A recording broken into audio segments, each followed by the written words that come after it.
ఏంటికేయాలి vote? ఈయన మేడ్చల్లోనే ఉంటున్నావు కదా 10 ఏళ్ళ నుంచి, అవునా? ఈటల రాజేందర్కి పక్కనే కదా ఇల్లు. ఎప్పుడైనా మన దగ్గరకు వచ్చి ఇక్కడ దిక్క ఈయనే కదా ఫామ్ హౌస్ కట్టుకున్నాడు కానీ ఎన్నడన్నా మన దగ్గరకు వచ్చిండా? మరి ఎన్నడు రాంది అలా ఓటాడు కానీ ఎట్లా వస్తాడా మన దగ్గర? 10 ఏళ్ళు మంత్రిగా ఉన్నాడు, ఎప్పుడైనా మన దిక్కు చూసిండా? పెన్షన్ ఇచ్చిండా?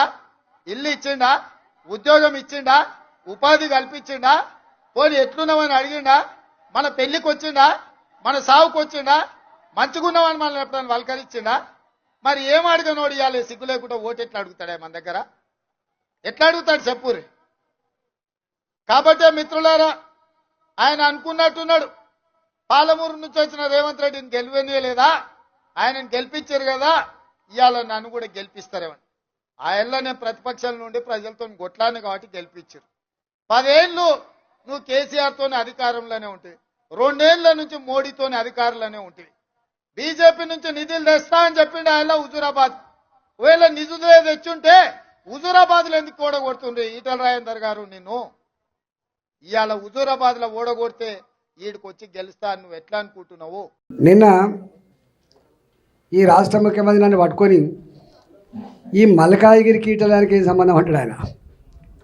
అర్థం కాలే నాకు.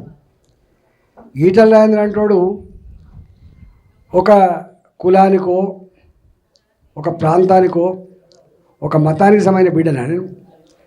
ఈ 22 సంవత్సరాల కాలంలో తెలంగాణ మట్టి బిడ్డగా తెలంగాణ ప్రజల ఆశీర్వాదంతో ఈ స్థాయికి వచ్చిన బిడ్డనని చెప్పి నేను అనుకుంటాను. ఎవరి మీద పడితే వాళ్ళ మీదనే, ఏది పడితే అదే ముందులో సప్పట్లు కొట్టంగానే రెచ్చిపోయి మాట్లాడేటోళ్ళు కొంతమంది ఉంటారు. ముసుళ్ళ పండుగ అంతా ముందటున్నది. ఏం జరగబోతుంది, ఏం హామీలు ఇచ్చిండ్రు, ఏం చేస్తారనేది నేను సాక్షిని కదా. ఈ రాష్ట్రంలో తొలి ఆర్థిక మంత్రిగా వచ్చినప్పుడు శూన్యం నుంచి ఒక బడ్జెట్ తెచ్చుకున్నాం. శూన్యం. ఈ రాష్ట్రం ఎగ్జిస్టెన్స్ లేనప్పుడు ఈ ఆదాయం ఏందో, ఈ ఖర్చు ఏందో, ఈ కథ ఏందో తెలియని నాడు నేను ఒక 5 సంవత్సరాల కాలం పాటు ఆర్థిక మంత్రిగా పనిచేశాను. ఈనాడు ఈ ఆర్థిక స్థితి ఏముందో, ఏం కాగలదో చెప్పగలిగేటువంటి సత్తా మాత్రం నాకు ఉన్నది.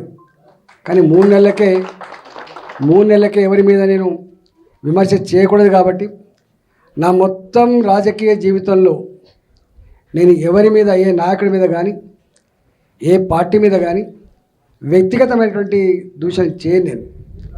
నేను సంస్కారం ఉన్నవాడిని. నేను ఏ పొలిటికల్ లీడర్ చాలా ఎవాల్వ్ అయి ఉండాలి తప్ప, అందరికంటే ఉన్నతంగా ఉండాలి తప్ప సంకుచితంగా ఉండేవాడు పొలిటికల్ లీడర్ కాదు నా దృష్టిలో.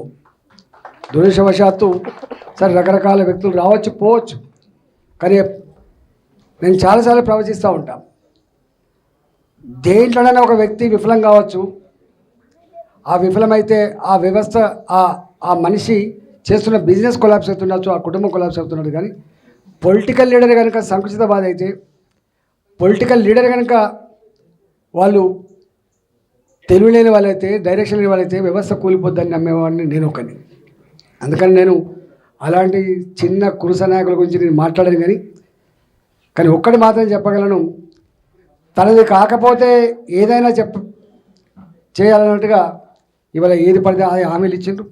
నాకు తెలిసి తెలంగాణ ప్రజలకి కాంగ్రెస్ పార్టీ ఇచ్చిన హామీల గురించి రాసుకున్నాడు తెలియదు. ఇప్పుడు గిన్ని ఉన్నాయని, గిన్ని హామీలు ఇచ్చినా అని చెప్పి ఇవాళ విన్న మనకు కూడా తెలిసే ఆస్కారం కూడా లేదు. అయినా మేము కోరుకుంటున్నాం, ఇచ్చిన హామీలు అమలై మా ప్రజలకు మంచి జరగాలని చెప్పి కోరుకుంటున్నా. నేనేం వ్యతిరేకిస్తలేను. ఇక వాళ్ళ గురించి నేను ఎక్కువ మాట్లాడా.